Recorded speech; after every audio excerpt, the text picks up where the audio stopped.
This is the CC Radio podcast.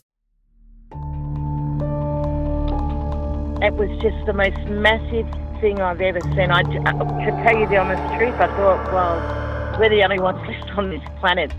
Something's happened. It missed something here.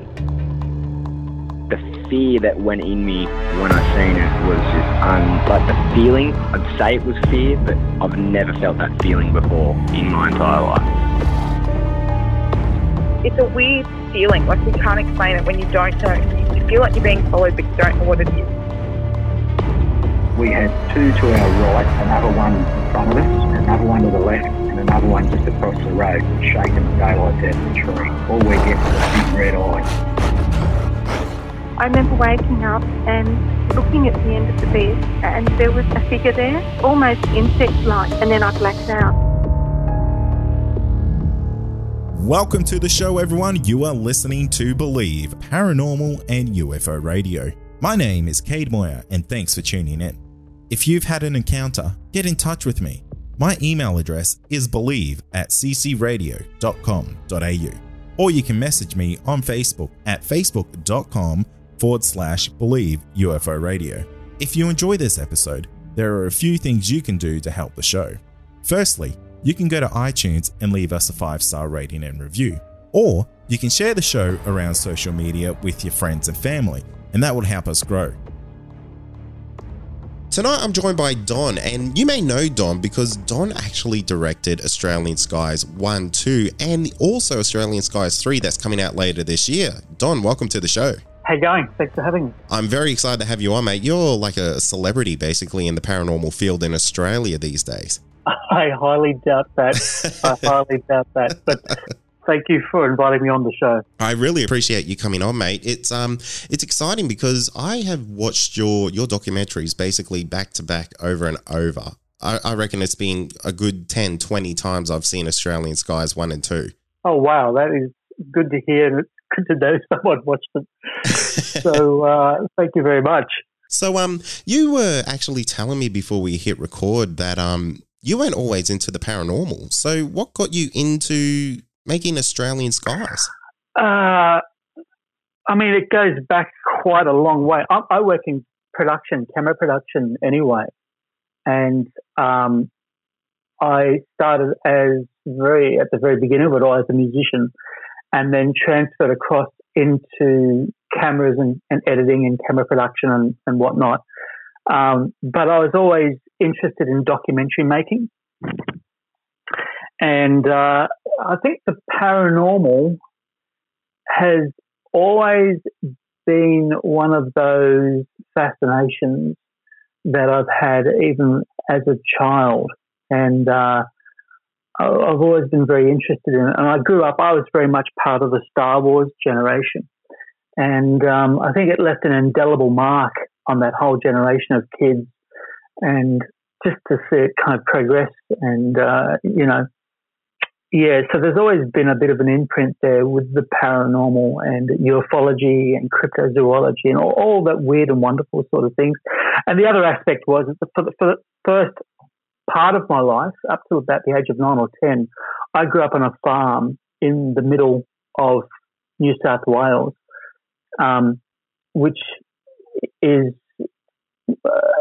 part of a community or part of a township that was in the middle of the Pilliga scrub or the Pilliga forest. And if anyone was into, say, Yowies or even Min lights or any of this sort of stuff, you would probably recognize the name. And so I think growing up in that first part of my life, I mean, we heard a lot about the strange things that were around us and all that sort of stuff. And so I think it left a bit of an imprint. Right. And did you have anything happen on that farm? My father did. His work first, I remember it being about the age of about 6 or 7. And my father was a farmer. We're a farming family. And his best friend was the local police officer. And back in those days, there would be one police officer that would generally look after an entire area, like not just one town, but hundreds and hundreds of kilometres, And, it was in the best interest of the police officer to, obviously get to know the local farmers and who, the pillars of the community and all this sort of stuff. And him and my father became really good friends. And once a week, he'd make his way out to our property and on a Friday afternoon or an evening or whatever, and have a beer with my dad, And I can remember at that age, I used to try and sneak up and listen to what they were talking about. And I have a very vivid memories of hearing this police officer this one particular time talking to my dad about these group of kids, like teenagers, who got chased by a very bright light through the Pilliga forest and trying to coming home to our town or the community that we lived in, and they were getting chased by this bright light and terrified them so much so that they almost rolled their car once they came out of the forest into our township. Oh, wow. And they actually went and made a report to him. And my father was, a little bit dismissive of it, or, having a bit of a laugh. But I remember them talking more then about the Yowies and things like this. And, because of where I was, I had a lot of the kids. I had a lot of kids in my school, a lot of friends in my school that were Indigenous. And so I was taking a lot of this information I was hearing and going to my friends and saying, hey, guys, have you ever heard of this? And because of their upbringing, cultural differences and stuff, they were telling me stories about their differences or their upbringing and what they've been taught and stuff like this. So as kids, we were getting this real cross-pollination of information, So, it made for a very fertile ground. And plus then you've got Star Wars coming out as well and stuff. So it was the perfect storm as a young child to actually start to get bitten by this wonderment. Yeah, absolutely. I can imagine so. And I mean, being so young and influential, I mean, it would have had a tremendous impact on, I guess, going forward. And is that how you kind of got into the paranormal field in the sense of filmmaking? No, the very first time I was working already doing camera production. We're doing live events, big events and stuff, and traveling and touring and whatnot. First time I did something paranormal was, I think it was in 2007, 2008. I think it was 2007. A friend and myself, we went to Las Vegas for a camera conference over there. And we spent, it's like a 5-day conference or whatever. We had a couple of days off, or we just wagged the conference for a couple of days. And I wanted to go out, and I was always fascinated with Area 51. And so I said, hey, dude, look, and my friend's name was Daniel, he's my best friend. And I said, mate, we've got to go out and check out this Area 51. And I had some camera gear with me anyway. And he said, yeah, cool. So we hired a Mustang and we drove from LA out through the Nevada desert out to Area 51. Excuse me. And I filmed the journey, and I was just doing the camera stuff and doing a little bit of the directing. We had no plan. I just said, look, we're just going to roll some tape. And Daniel, a complete skeptic, but completely, loves to have a laugh. He was like, great, I'll be the host. And so we filmed this sort of this thing about this journey of these two Australians going out to Area 51. And we went out there and had a bit of a laugh, and it was a complete piss take, basically. And we came back, and I edited it up, and National Geographic at the time were doing these things for new documentary makers. And we'd been doing, our business had been doing content for clients and corporate clients and things like that. We just started getting into this sort of stuff. And I thought, wow, yeah, I'd like to do a bit of broadcast. And so I made up this thing, and I sent it to them called the Search for Area 51 or something like that. And sent it to them, and we won this new thing for new documentary makers. Oh, wow. And they brought us in and said, hey, look, you've won it. And they gave us some stuff and some prizes and whatnot. And they said, well, what we really want is, could you go out now and could you shoot us? And the little documentary thing was about 4 minutes long. It wasn't long at all. It was a Segway documentary. And what they were doing, it was back in the days when they had National Geographic Adventure, the Adventure Channel, on Foxtel. Yeah, yep. And what they were wanting is they were wanting Segway documentaries to play in between their features. Just something local, something kind of kitschy, light-hearted, nothing heavy. Just give us something kind of funky for it, something. And this has kind of fit the criteria by fluke. And they came back and they said, loved it. Right, you guys are on. Can you make us more? And we sorted out a deal with them, and they sent me and Daniel out making this show called The Paranoids, which were these 4-minute documentaries about the paranormal. And they were all very slapstick and very tongue-in-cheek. But it hit the market, you know, and we made a handful of these sort of pieces for them, and they ran them for about 18 months. Oh, wow, okay. And so that was really the beginning of it for us, and we went, okay, wow. And then from there on, we just started getting phone calls, and we started getting known for it. And so it all just, we went, okay, I was the one that was interested. I'm like, okay, look, I'm interested. I don't want to do any more cheesy sort of stuff. I actually want to now make something a bit more serious. I actually want to go headlong into this to see what's out there. And that's where it began. Yeah, right. So, how long was the transition between the I guess the tongue-in-cheek documentaries to the full-blown UFO investigations? It came a bit later. I actually went into the paranormal next. We did the Area 51 stuff, and the next step was I was really looking for the next project. I wasn't too sure how to begin. I was all new to me, and I didn't even know that there was a community or anything like that. And it would have been around 2007, 2008. Then about 2009, 2010, I happened to be scouring an ad in Gumtree, and it was someone looking for camera crew for a paranormal documentary. And I was like, you're kidding. And it was in Sydney, which is where I was living. And I was like, okay, cool. So I answered the ad, and I had a meeting with a guy at Parramatta, and he came in and he sat down. His name is Rob Kerr, and he said, look, yeah, we're making a documentary. We're looking for camera crew. Would you be interested? And we had a bit of a chat about it and what it was. And for me, what I wanted, I was already working. I already had camera work, and I was working, in production, so I was fine. But what I was wanting to do is I wanted experience in the paranormal. I wanted an inroad. I wanted to learn, because I was sitting there thinking I really enjoyed doing the stuff in Nat Geo, but now I want to do something serious. How much more is there out there, So I said, yeah, cool. And the name of the documentary was Ghost Crew, and it was spelt GHOZT Crew. So I had a bit of a play on words, And I went in to these guys. At the first, I got the phone call to say, yep, cool, come on board. And our first place that I got my call time for was Maitland Jail on the Central Coast in New South Wales.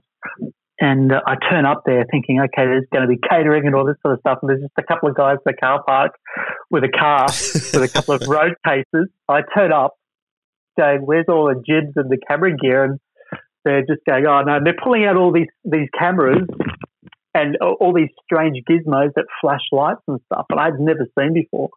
And obviously they were all like millimeters and K2 meters. I had no idea what they were, And it soon became apparent that I was pretty much the only camera guy there, and these guys were the paranormal investigators. And I proceeded then to spend the next 12 hours locked up in this Maitland jail with these guys running around, and I had an absolute blast. And I spent about 9 months with these guys, following them around, and that was the next step into the paranormal. It was really good as well because it taught me a lot. It was my introduction. Back in those days, it was the beginning of it was the Facebook wars. The paranormal world back then was all about Facebook, and it was a huge, big battle between these paranormal groups across Australia to see who was going to get the first show on Australian television. And it was brutal, and it was fiercely competitive. And it was an eye-opener for me, and I brought it, and suddenly, in a space of 2 weeks, I was just introduced to this vast vista, this panorama of paranormal activity in Australia, this community that I had no idea existed, that you never know when you're on the outside of it. But then once you're in it, you go, holy crap, yeah, this is very serious. And did your mindset change about the paranormal as soon as you started to I guess, become involved in those communities? How so? Like in the sense that you maybe were a little bit more believing of it, or there was things in there that you maybe just weren't too sure of, and things started to really solidify themselves for you, as in, paranormal encounters with ghosts, with spirits, things like that? I can remember that first time. I can remember walking in with road cases and my camera gear, thinking that there were ghosts watching me walking in. I was looking over my shoulder as we were loading in, thinking that, am I going to get possessed now? And I can tell you that after about 3 months of it, you soon realise that a typical... Have you ever been on a paranormal investigation, Kate? No, I haven't. How do you fit into all this? I just I've had a fascination ever since I was a young child. I got handed a paranormal book and a book about... I think it had like 20 different alien types in it. And, looking back now, it's probably all nonsense and all made up. But ever since then, I was just kind of fascinated on it. And basically, I was one of the world's biggest X-Files fans. And ever since that, I've been hooked. I've been absolutely intrigued about anything weird, anything supernatural, anything kind of out of this world it's right up my alley. Wow, we'll have to see if we can find a Cairns team to convert you at some stage. Yeah, absolutely. We'll work on you then. Yeah. When I walk, well, I tell you, this is how it sort of worked for me. Probably very similar to you. I thought that I believed everything that I read, and I thought that it was all go from the word go. And like I said, I walked into that first one thinking that I'm going to get possessed right now. They're watching me, blah, blah, blah. It soon becomes apparent that it all works on a very different sort of level. And 90% of the time, there's nothing going on. There's a lot of wishful thinking. There's a lot of downtime. And there's a need for a lot of mental endurance to stay alert, but not too alert. And over the next, definitely the next 3 to 6 months with these guys, I was starting to learn that, okay, there's an irony to it, meaning that just at the point that you kind of think that nothing ever happens, and that you can go on 3 or 4 of these things in a row and it just seems like a waste of time, then suddenly something possibly will happen that kind of, gives you a pause for thought, if you like, where you kind of go, that was interesting. Was there ever a distinct moment that just made you go, yep, this is absolutely worth everything that we're doing? That's an odd question, because I had an ulterior motive. Mine was, my observation was that I was fascinated with the people. Right, okay. So I was not going into it because of the ghosts. I was going into it because I wanted to see what made these ghost hunters tick. Yeah, right, okay. So for me, yes, it was worth it.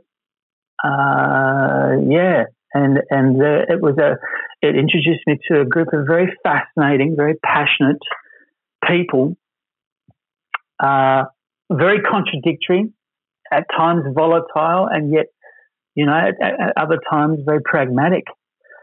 So, no, I found it fascinating because I was coming into it from a documentarian's point of view, not a paranormal investigator's point of view. And after you've done, let's say, a couple of investigations in there, how do you feel about that paranormal world?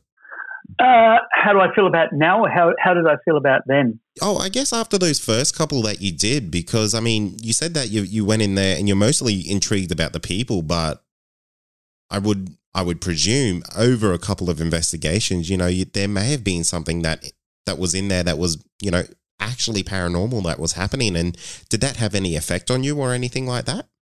Yeah, there were odd things that happened. there wasn't. I'm a very I'm pragmatic, but I'm pretty level with where I stand with everything. And my job is not to actually go in and find the answers. My job is to just go in and to hit record. So I'm not there to try and convince anyone that what they're experiencing is real or not real. My job is to actually capture what they're experiencing at the time. And oftentimes, that is a completely different world. Some people can be having an episode, and I'm not sharing in that. I'm not feeling it, or it's not affecting me. And there is and to put a caveat in that, there is a certain sort of safety through the viewfinder of a camera. And there is a certain sort of distancing that happens with a viewfinder of a camera.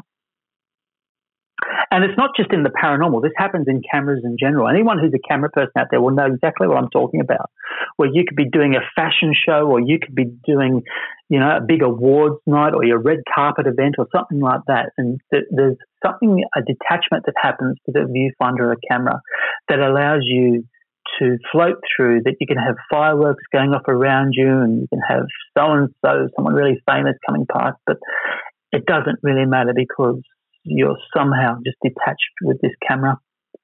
And that definitely does play a part in the paranormal. And that can be a curse, but that can also be an asset, because at some stage, I think people who get involved in the paranormal, who decide that they're going to make a documentary or they're going to do a film or something, you have to make a choice between, are you a paranormal or an investigator or a ufologist or a cryptozoologist, or are you a filmmaker? And you can't be both. I don't believe you can be both. That's my opinion. Sure, there's people out there probably disagree, but I don't believe you can, because it's an oxymoron. One will outweigh the other. Absolutely. And it gives you a non-biased view of whatever you're doing there, because it's very easy to go in there and be very much on one side of the fence if you're looking for that. You have to be a journalistic almost, detached. And, you still want to have empathy, and you still, obviously you're going to be in there and you still want to enjoy yourself. And if you're not enjoying it, then damn dude, don't do it, because there's a million other things that will be more beneficial to you to film than going on paranormal investigations. But look, I stayed with the guys for about 9 months until I realised that really I wasn't going to be able to contribute any more to them, and I wasn't probably going to learn any more either. And amicably, I left the guys, and they went on their way, and I went my way. But then I moved on to by that stage I had an American. It was before Netflix. And it was Netflix at that stage was still, I think, doing postal DVDs. Oh, yeah. Yeah. But there was a new online network that had kicked into America called Paranormal Reality TV. I don't think they're still running. But at the stage, they were a startup, and they were it was like the battle of the startups for the streaming. Streaming still hadn't quite happened because of bandwidth issues. Yeah. But in America, they were sort of conquering it a bit quicker than what we were. And they kind of got in contact, and they were headhunting, content creators from around the world who were creating this sort of stuff to create specific content for their show. And so I left these guys, and they came to me and I said, yep, I'll have a go. And we worked out a deal, and I started a show called The Spirit Level. And the Spirit Level was slightly different. Spirit Level was, I didn't have a huge budget for it, but I had enough for me pretty much to travel around Australia, to go off and do to make these shows, shoot, film, edit, everything. And the Spirit Level was a step up from what we've been doing prior. And this one was ghosts. It was, I don't think we did any UFO stuff, but it was also cryptozoology. And that was the first time that I actually went out and did a Yowie sort of thing. And I'd done ghost hunts and did the whole ghost thing, and the spirit level definitely covered that. And there were some very interesting things that happened there. And the spirit level series was actually, that's where for me it got very personal, or like it got very confronting. Like, wow, okay, this is very interesting. Really? And yeah, and one of those ones, the most weirdest ones in that was a Yowie episode, and that was strange because they kind of came back and said, look, have you got something you can do that's uniquely Australian? I thought, hey, I'll do a Yowie sort of thing or something. And I think most people kind of thought that, Yowies are, it's kind of, it's one of those weird things you kind of think, come on, really? Yeah, and we went out, and this is actually the first time I met Attila Cowdy. Now, I know you've met Attila before, haven't you? Yeah, we've had him on the show previously. Yeah, well, it was about 2011, 2012, and I went out. Attila took me out on a Yowie. I was interviewing Attila for the Spirit Level for this new show I was doing, and he was taking me out in the Blue Mountains to hunt Yowies, and that was when we had some weird things happen out there that I was like, I can't believe I'm saying this, that possibly Yowies could exist. That was like one of those. That was actually, you're talking about before, was there a turning point? That was a very distinct turning point for me, where I went from being a complete number, like, oh, come on, you got to be kidding, to like, you know what? I don't think I can discount this as quickly as what I first thought. Yeah, right. So what happened on that expedition? I went everywhere. It was I think it was like a 45-minute episode. I went to Queensland, interviewed up in Queensland. I did a couple of things, and we had some Indigenous folk that took me out into around, and we interviewed. They took us out into the Indigenous areas and talked about their beliefs and stuff. And then it ended with Attila and Craig Powell from Whisper, and they took me up to this place in the Blue Mountains where Attila had actually had allegedly an encounter. And after driving for quite some time, we had to hike it on foot through this bushland for about another hour or so. And so we came to this lookout that overlooked, there was a huge cliff drop on either side. And it was just, it overlooked the water board apparently. Like no one could get down there. It was run by the water board. So it's very highly protected in the whole thing.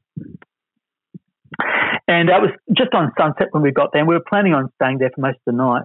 And we were filming and doing interviews and stuff. And it started getting dark. Attila had brought up cooking equipment. He'd been cooking bacon because apparently bacon had been something that one of the American shows had sort of proven to attract these kind of things. And we were like, oh, yeah, whatever.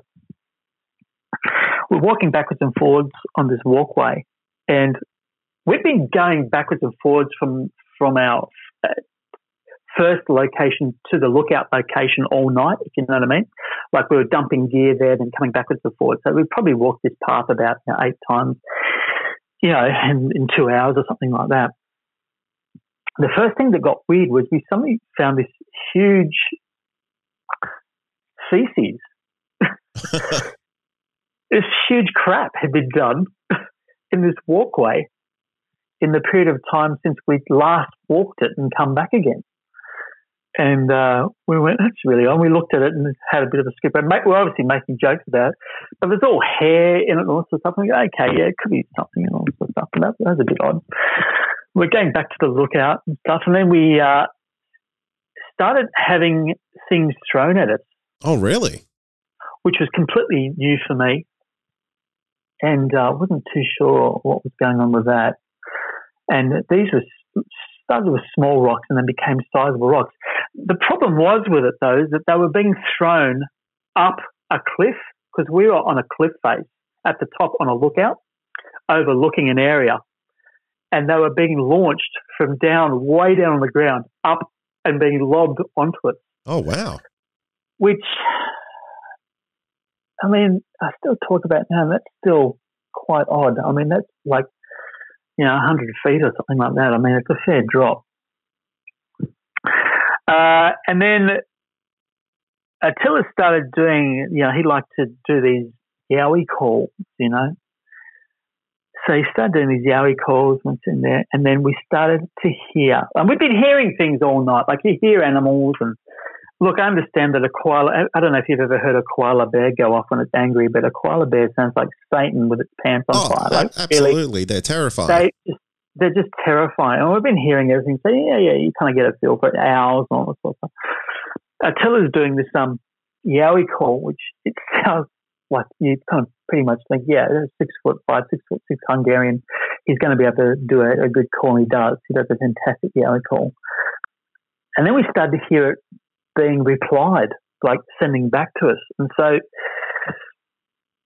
it was like, this is getting weird. This is getting really weird. So we're doing this to and fro, backwards and forwards across this canyon.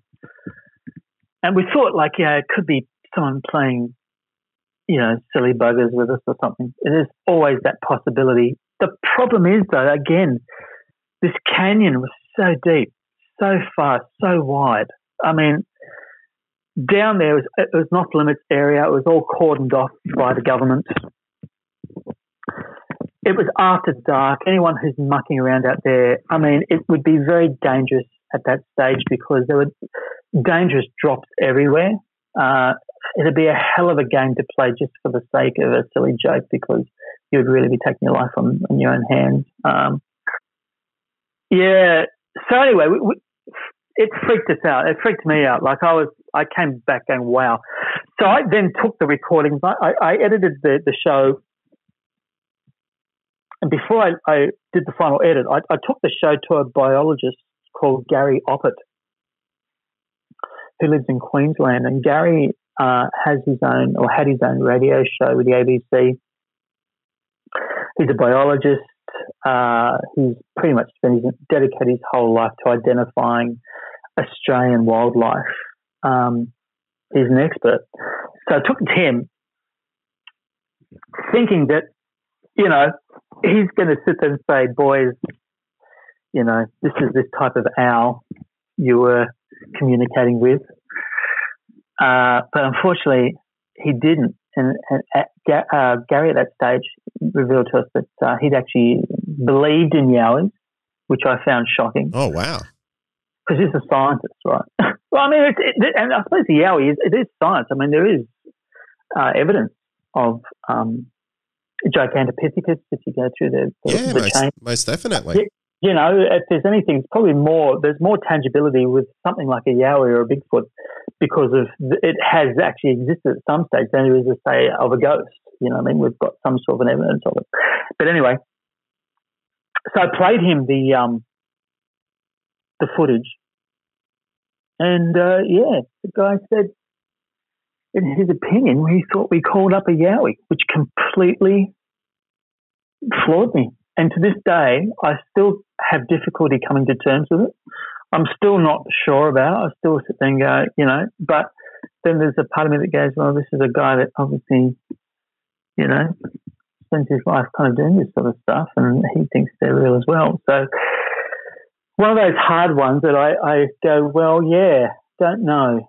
It's a question mark, and it's one that I'd like to revisit again, actually. Yeah, well, I mean, Attila's working on his own documentary with Track, which I'm absolutely fanging for. I think that's going to be some eye-opening footage on that one, from what I've heard.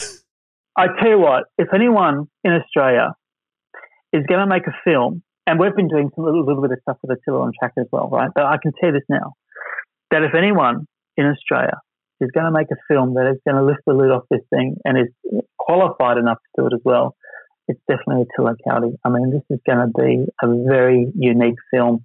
And, I think it's long overdue. We often had joked, since that time, Attila and I have often joked about the Yowie thing, and it's been one of our things that said Australia needs a Yowie documentary. It needs it. It's long overdue, and it's good to see that he's doing it wisely. That's what I like about Attila. He's not rushing it. He's been working on Track for, over a year now, taking his time with it. He's moving cautiously through all the evidence and all the alleged evidence and all these different claims. He's going through all the groups that are saying that they've had experiences or whatever. And I think it's going to be a very special film.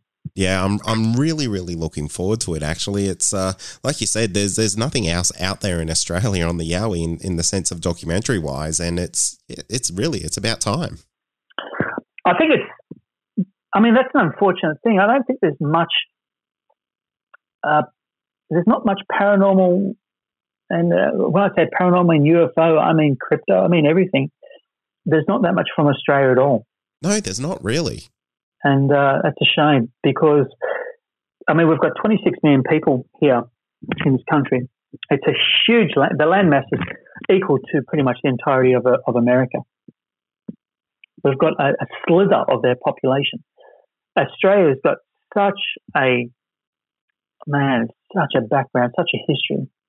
And there are so many weird folklore and cultural things out there. But, we just don't have the manpower to do it. It's not the people making it. Well, that's exactly it. And that's probably a really good transition into, I guess, what gave you the drive to do Australien Skies? Australien Skies, look, it came about from a simple idea. It was 2014 when we were tossing about doing the next project. I'd finished off. So I just finished off the thing, Ghosts of Casula. The Casula Powerhouse had hired me to do a big documentary for them about the Casula Powerhouse in Sydney. And I'd gone down for the screening. And I think at the same time, Paracon was happening. And I went down there and, I was just looking for something to do with UFOs. I knew that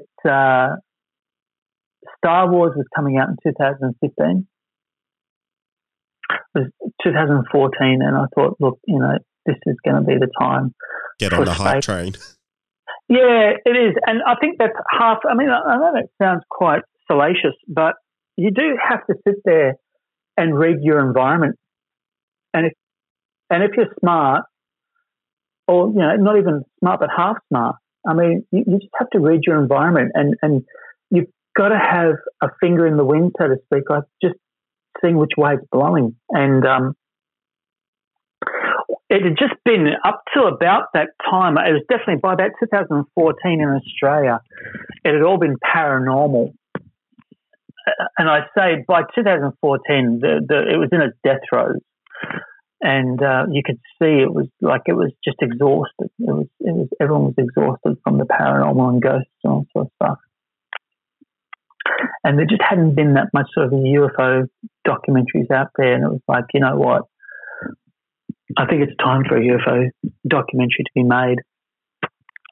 And that's kind of where we started thinking about Australien Skies, something that was uniquely Australian. And the goal of Australien Skies was to listen to people, to find people and their stories, to listen to them and to tell their stories.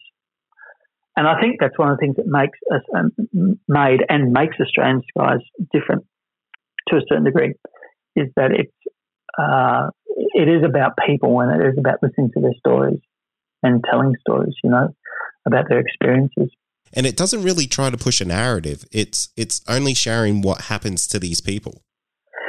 Yeah, and that's the hard thing, because sometimes they go on wild goose chases, But I think that that's the thing.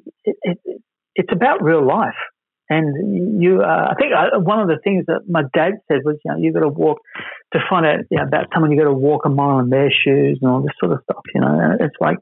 And that's really what it is you almost embed yourself with someone for a year, or you start to walk in their shoes, and you start to see, and oftentimes, not a goose chase, but it can go in unpredictable areas where you sit there and you think, well, that doesn't really fit a really nice Hollywood narrative. I wish it would, but often it doesn't. And there's U-turns and there's quick turns and stuff, and you just got to you're really, as opposed to driving it, you've almost got to let yourself be the passenger and just hit record and just follow, you know.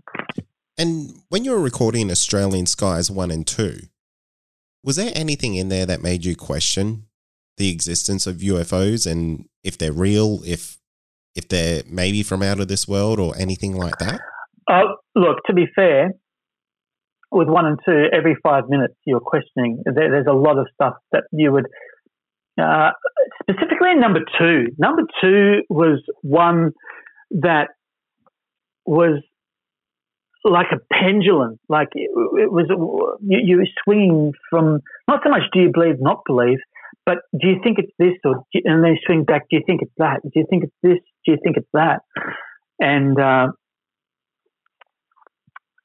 the weird thing about that one was that that one was with Liam. Liam was fascinating. His case was a fascinating case. And, yeah, there were times in that where it actually got scary. Oh, really? Yeah, we had to really be very careful, especially in the middle of the film. In the middle of the film, Liam talks about how he used to see these strange things in the sky. He had this turning point in his life where he was just a normal dad, normal husband, and then obviously he had a particular date where his whole life just came crashing down on him. Oh, wow. And he started to see these strange objects in the sky. There was a real turn in the film where we'd always thought that they were being attracted to him, but in actual fact, Liam came to a conclusion that they weren't necessarily being attracted to him, that they were being attracted, or I don't know if attracted is the right word, but let's just use attracted. They were being attracted to a factory that was behind where he was seeing all these things. Really? He was really perhaps just observing a certain percentages of these sightings as he was opposed right time, right place. Yeah, I don't know. I mean, that could be wrong as well. And that's the whole idea. We weren't sure so we had to work that out. And then in the film, he gave a lot of details out to where this was. And we had to beep it out because of legal reasons. We had lawyers there going, look, you can't put this in Australia because this is not kosher. You can't do it. We had to beep it out where the sightings were happening and and basically it was that he decided that he'd sussed out that this factory was happening, this big industrial complex, for want of a better term, was possibly a landing area or a takeoff area for these things. Oh, wow. And so he was like, okay, maybe I'm sure he's probably attracting them, or there was some sort of symbiotic thing going on perhaps, but there was also probably a side of it that these things were actually landing and taking off. And it was like, what was it, the chicken or the egg? Did this symbiotic relationship happen after he started seeing these things when he shouldn't have, or did they happen afterwards? You know, so it was all this sort of unraveling that we were all trying to work out. And so he started to decide, he found this warehouse, a big factory complex, and he decided to go down and suss it out at night. And he went down there and staked it out for several nights and came back with an interesting sort of idea of what it was. We heard about this and we decided, Attila and I, because Attila was helping me film it at this stage, Attila and I and the film crew, we decided to go out and stake it out for ourselves.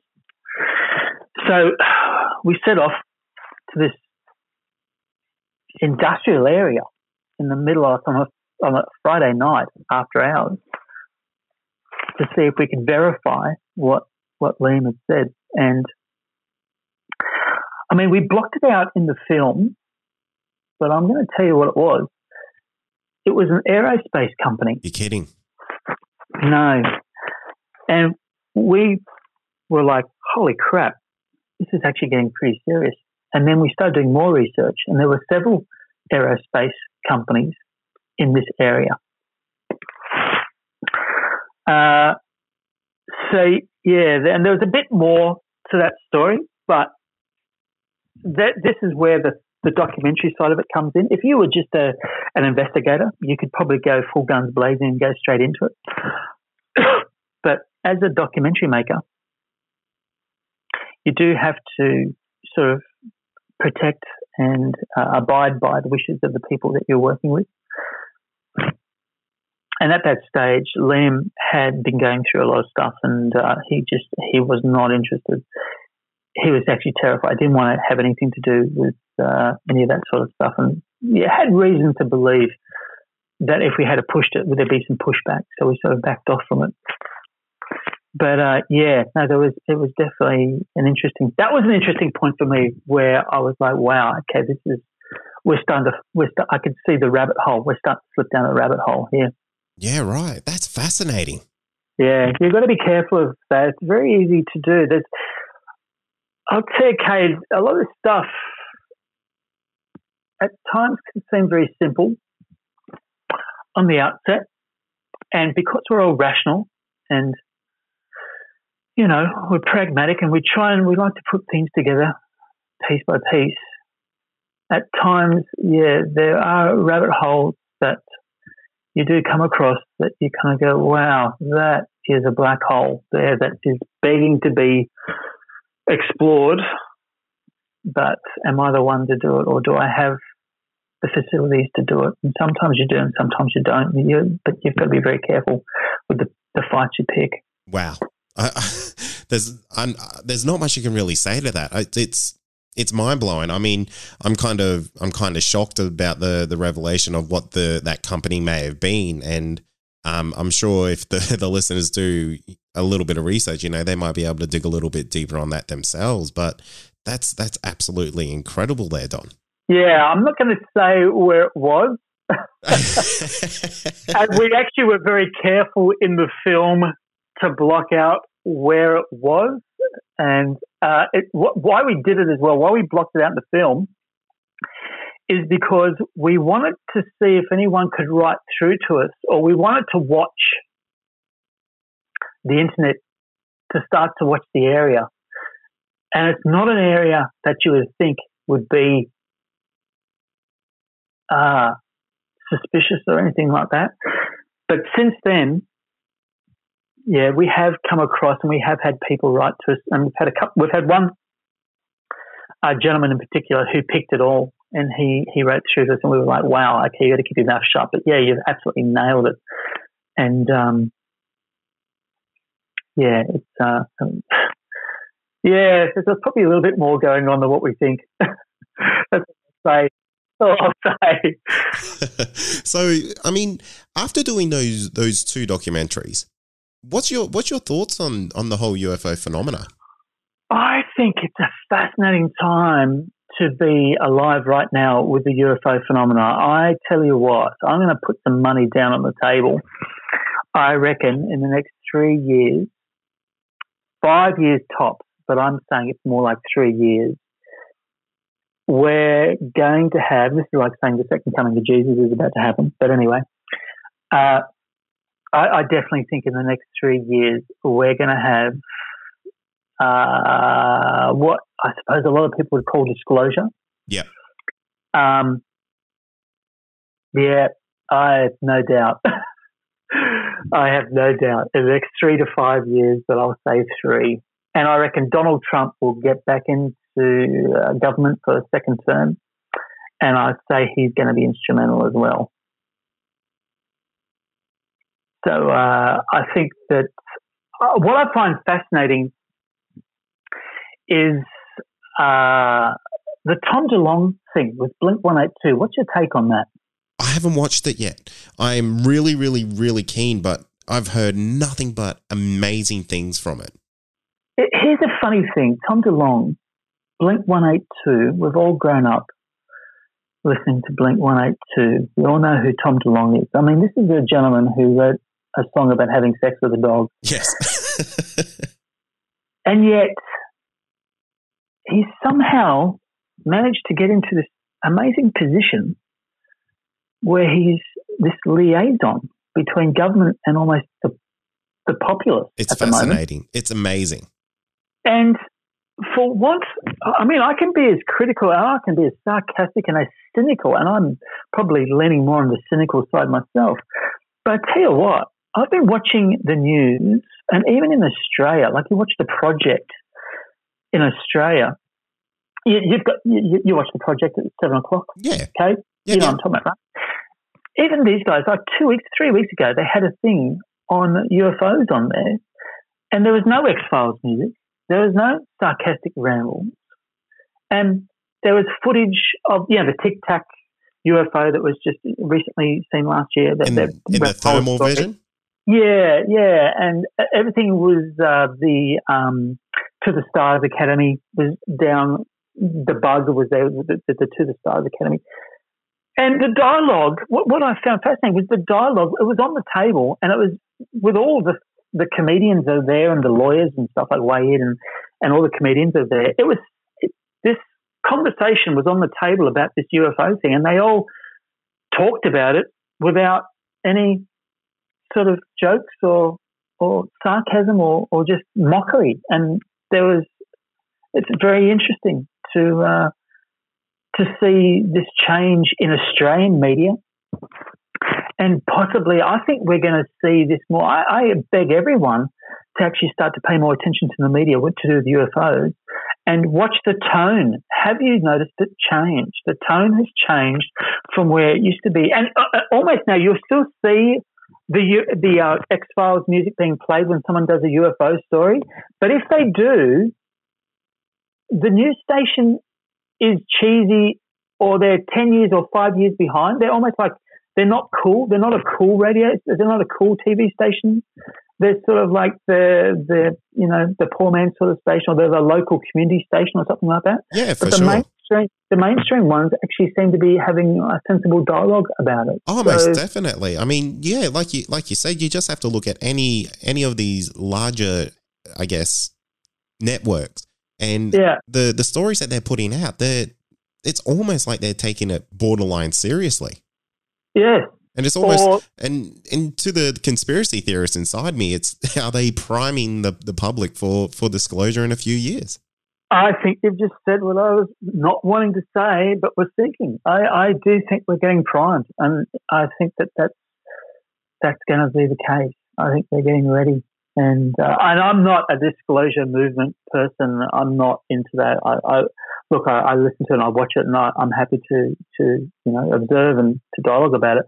But I'm not a card-bearing disclosure movement person. My opinion is just based on watching media movements and someone who watches the media and just seeing the subtle changes and some of these great leaps that are happening. And I hate to say it, I have to admit it. The Tom DeLonge, regardless of what we all think and what we all say, and obviously he's come under a lot of criticism for not delivering this or not delivering that. I actually think it's phenomenal what's happening. Absolutely. I agree 100%. Yeah. So I think it's an exciting time. That's what I think it is. I would have never, 5 years ago, I'd have said, no, it's never going to happen. But today I sit down and think, all right, I'll give you a countdown timer. Let's watch it happen. Yeah, right. Well, I'll be sure to keep an eye on that one there, Don. Well, mate, I want to thank you for coming on the show. You've been an absolute pleasure to talk to, and it's really interesting to kind of get behind the lens and see the mindset of a filmmaker when it comes into the paranormal realm. No, it's been my pleasure, and we'll have to have another chat when this third Australien Skies gets released. We might do a bit of a review or something like that. Yeah, mate, absolutely. I mean, your third one, it's the Min Min Light, and the Min Min Light is one of my favorite topics on this radio show. It's a listener favorite too, so I'll definitely be picking your ears to pieces about that one. Well, don't worry, you're going to love this one. You're going to have a lot to pick as well, so we'll have a lot to go over. So, yeah, this one's a good one. So we'll have a lot. Fantastic, mate. Well, yeah, thank you again for coming on. No worries, man. It's been my pleasure. And that's going to do it for tonight. And remember, if you have had an encounter, get in touch with me. My email address is believe@ccradio.com.au, or you can message me on Facebook, and that's facebook.com/believe UFO radio. Until next time, stay safe, and you've been listening to Believe, Australian Paranormal and UFO Radio.